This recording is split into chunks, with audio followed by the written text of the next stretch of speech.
Okay, quick music disclaimer here. I do not own the rights to this music, which belongs to the rightful owner, who is the intoxicating mind of Dr. Frankenstein. So he made my intro and my outro, and I hope you guys enjoy. Check them out on Spotify and YouTube, and no copyright infringement is intended. Have a good day.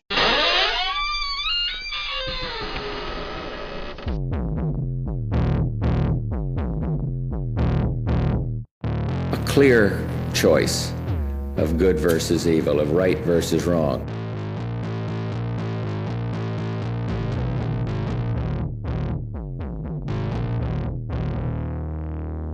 Twisted Tales.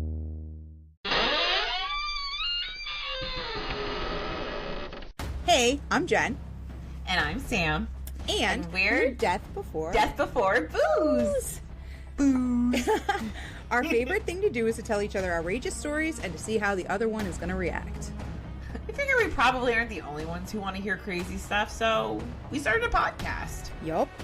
We're two friends who love all things true crime, paranormal, weird, and just plain sinister. If any of that sounds like it's up your alley, every Tuesday, come on and join us for news stories, chats, and mostly laughs. And you can find us on Spotify, Apple Podcast, iHeartRadio, and Amazon. Grab a friend, grab your booze, and join us. Yep, and always stay spooky.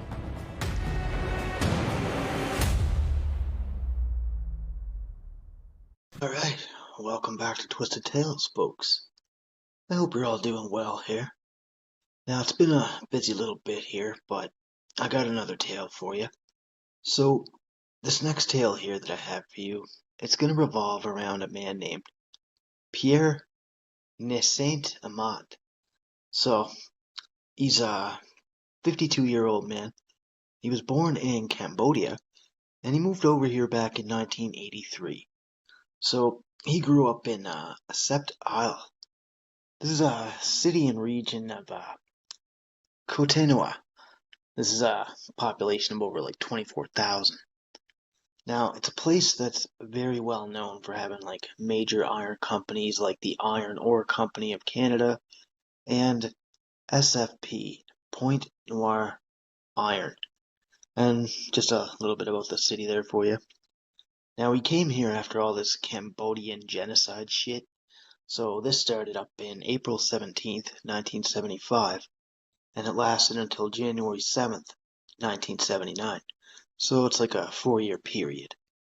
Now, Cambodia is a country down in Southeast Asia. It's a really huge spot here. It takes up a span of like well over 181,000 square kilometers. Back then, a man named Pol Pot orchestrated one of the 20th century's like worst mass killings here. Now, this guy was a prime minister over like the next couple of years there back in the 70s here. So he was part of the new Khmer Rouge government from 1976 to 1979. Now, he was overthrown by the invading Vietnamese in January of 79. So the Khmer Rouge expanded in areas of Cambodia countryside. They took control over in 1975 there. They received some aid from, was it North Vietnam? So they had a little bit of help.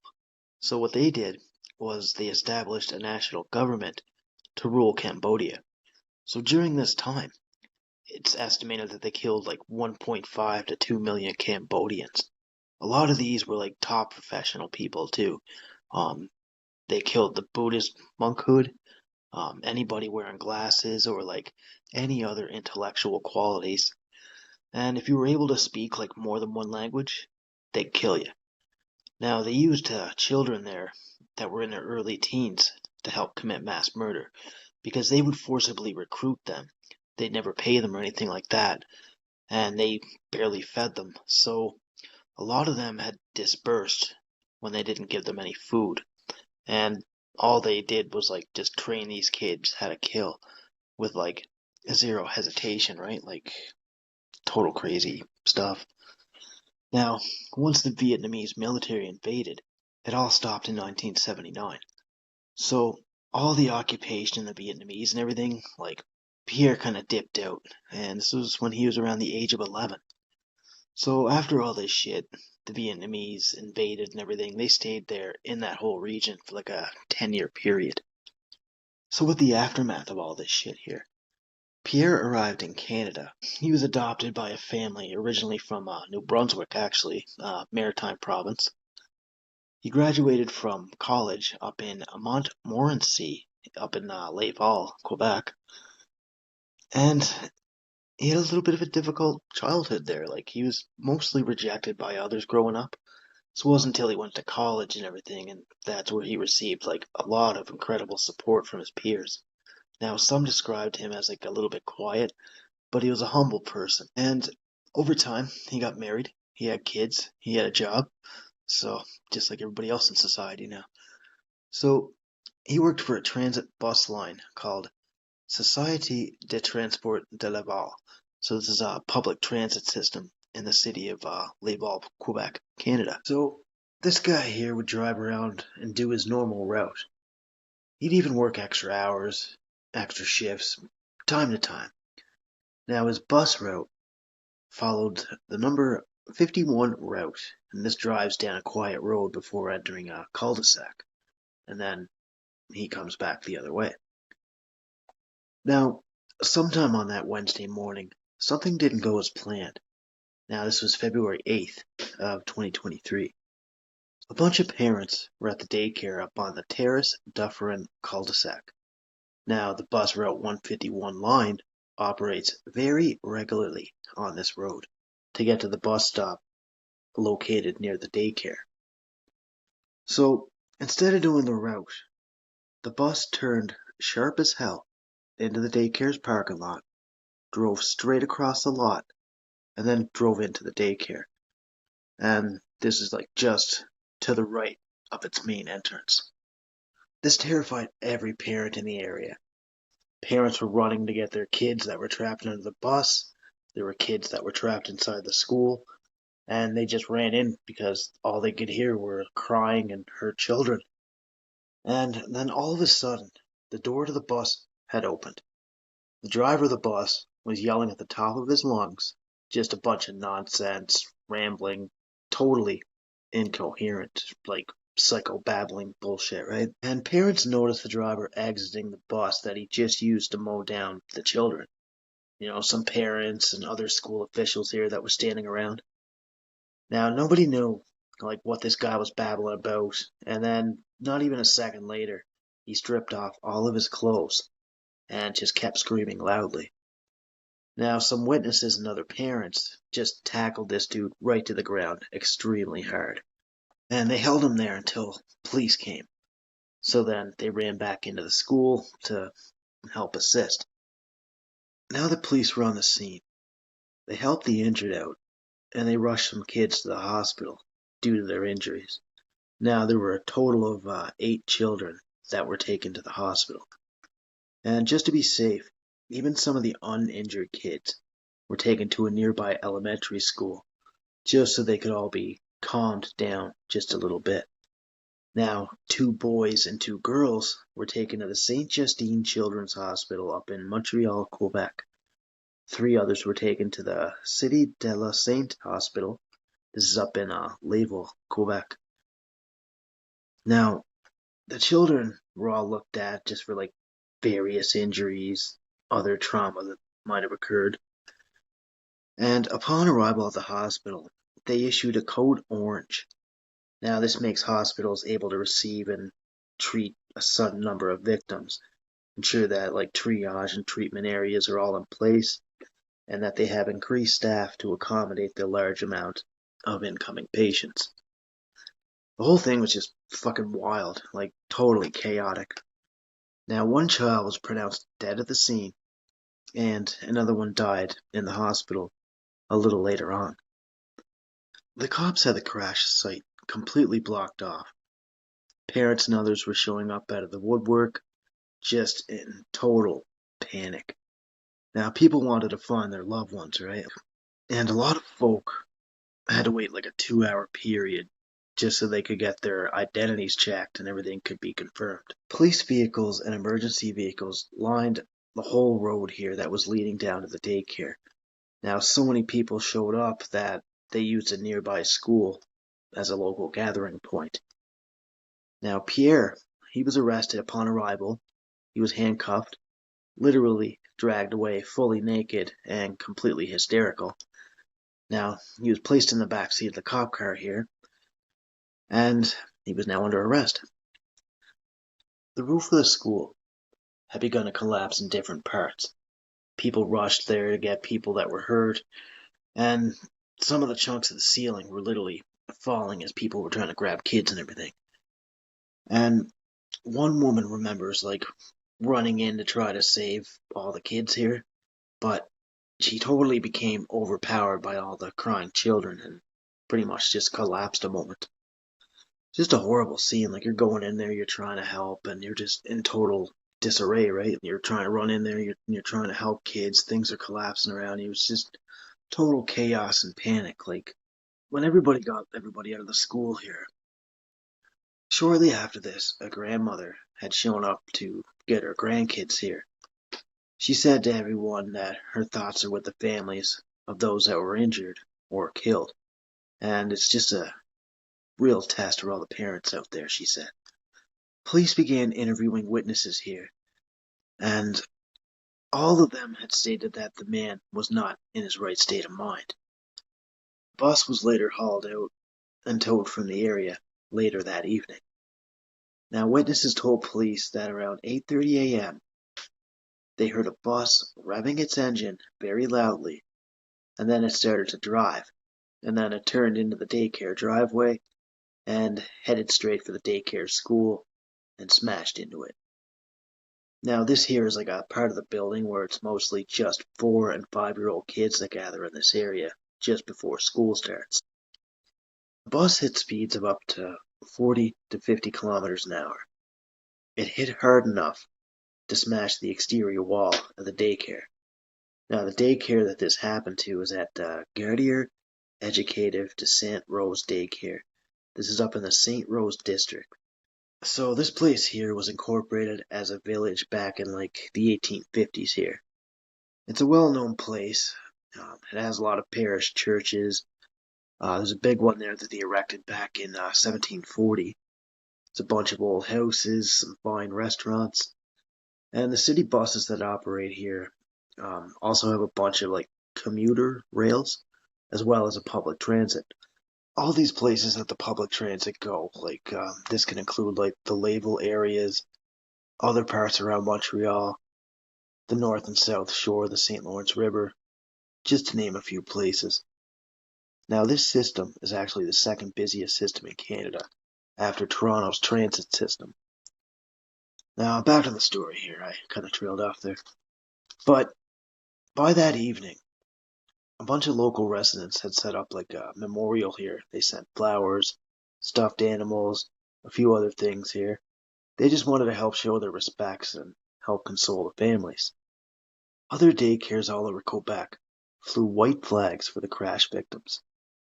The Laval mayor, Stephen Byer, had also stopped by to pay his respects at the vigil. Some flowers were laid out the following morning, and this included a moment of silence.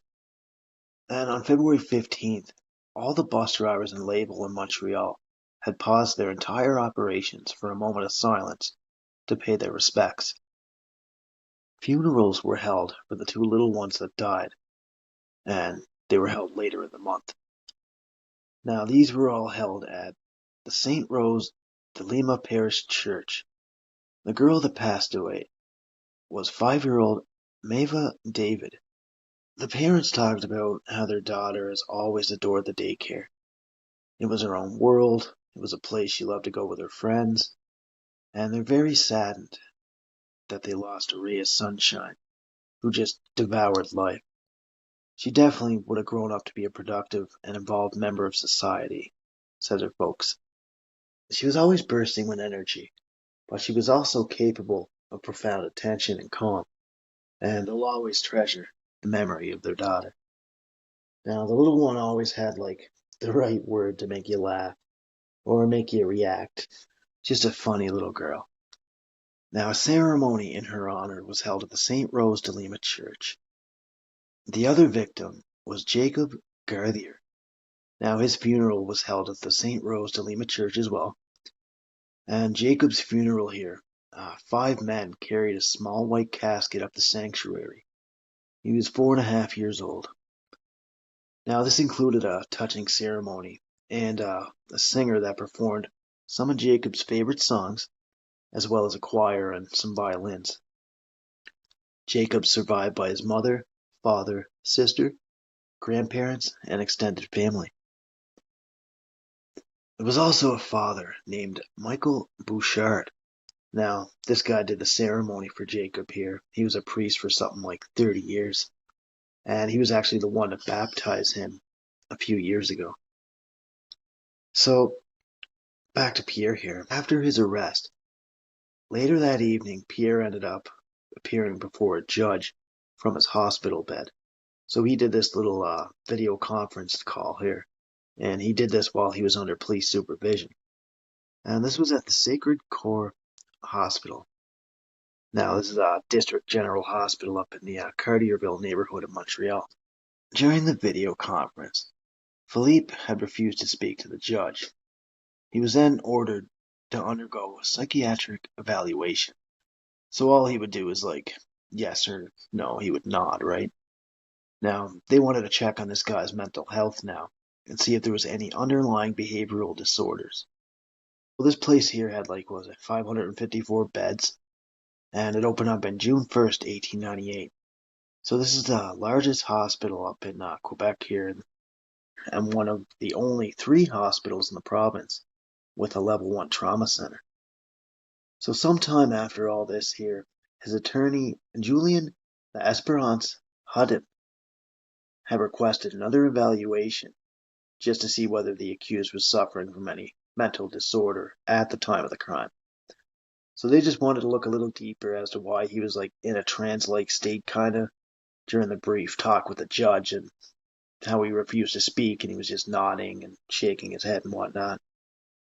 Now on February 17th, Quebec Superior Court Justice Carol Richer ordered another evaluation to see if the accused could understand the proceedings and if he was fit to stand trial. February 24th rolls around. He was found fit to stand trial, and this time he seemed a little bit more alert and responsive this time around. Now, March 28th, psychiatrists asked the court for more time to finish up the evaluation, and they mentioned that the accused was fully cooperative. Now, after all these tests here, a report was submitted that was 22 pages, and this was given to the courts on April 26th. On June 13th, they needed more time to disclose the evidence, so they postponed things until September 26th. So when that day came, a preliminary hearing happened, and this was to announce that all the evidence had now been received. On November 29th, 2023, the court set a date for the preliminary hearing just to see if there was enough evidence to go to trial. March 25th, 2024, the hearing began in St. Jerome. The defendant sat there handcuffed on the prisoner's dock, and he had this gray sweatshirt here, and he was calmly taking notes on a clipboard.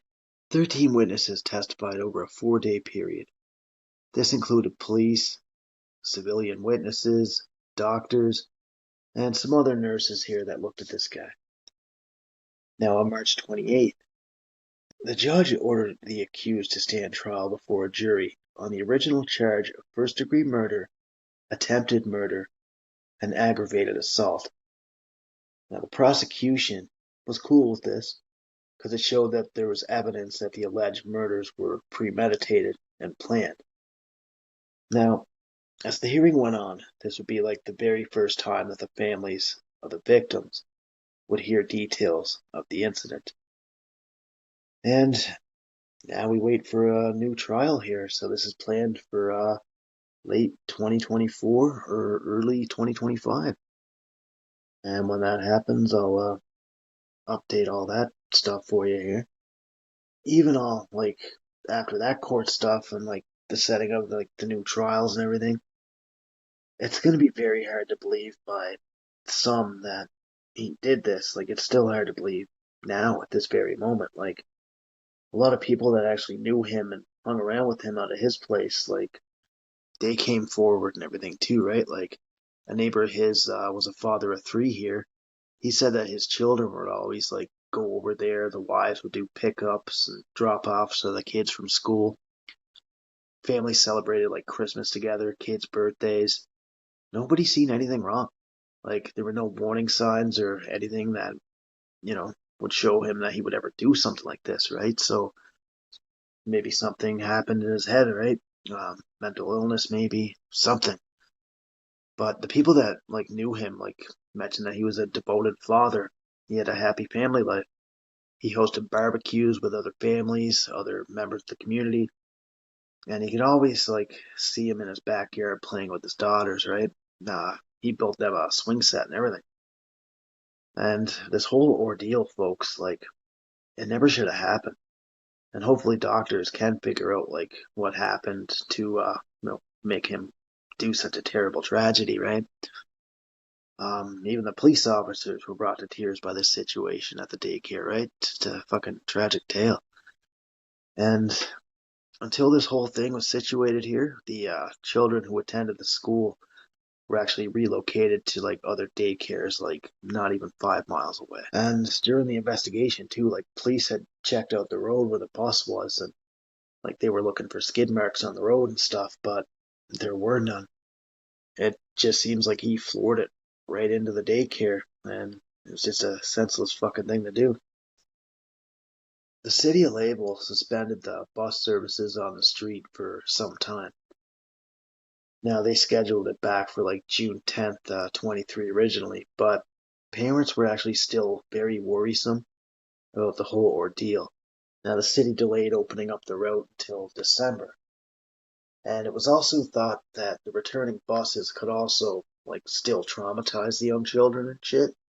So stronger measures were put in effect to control the speeds around the school. Other daycares put in like speed bumps and stuff like that. And 1 year later, families of the victims had gathered in the park over near the daycare, and they released some balloons. So just to show tribute to their loved ones. And as we wind down here, folks, I just want to say that like after the trial gets back underway and all this, I'll update this here again. And I do want to thank you guys for listening to another tale here. And it's awesome that you guys tune in, like, when I pop off an episode and stuff. And if you don't have time to, like, listen on Spotify or YouTube or anything there, they actually play me once a week on Metal Cross Radio. This is at Thursdays at 6 p.m. So it'll be 7 p.m. if you're, in Canada or whatnot.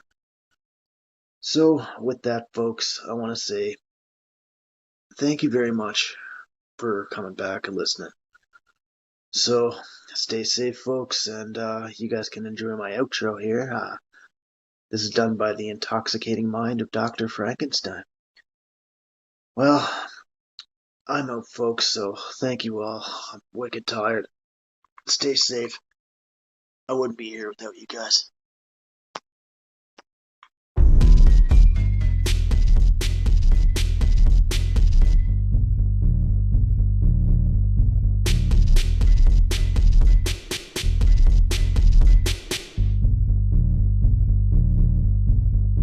West, West, West, West, West, West, West, West, West,